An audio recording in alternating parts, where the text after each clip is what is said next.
Good morning বন্ধুরা, অনেক প্রতীক্ষার পরে আজকে বৃষ্টিটা শুরু হলো। আজকের আমাদের রবিবার, কিন্তু মাছ মাংস কিছু হচ্ছে না। পুঁই শাক ডাঁটা দিয়ে ডাল, পটল ভাজা, আলু ভাজা। আবেলা নেমন্তন্ন বাড়ি আছে, কোথায় যাব সেটা ভিডিওটা পরে দেখতে পাবে। আর পেঁয়াজি করছি, বাবু আবার আলু ভাজা খায়। হ্যাঁ, আলু ভাজা হবে। চলো ঝটপট রান্নাটা করে নিই। হয়ে গেছে, পেঁয়াজিগুলো তুলে নিই।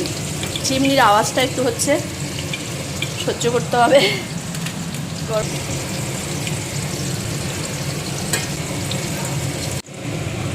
আর একবার ভাজা হয়ে গেল, ব্যাস।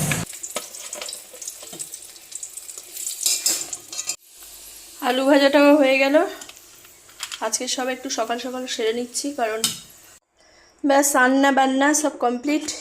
3 রকম ভাজা হয়ে গেছে, পেঁয়াজি, পটল, আলু। আর এখানে হচ্ছে মসুর ডাল।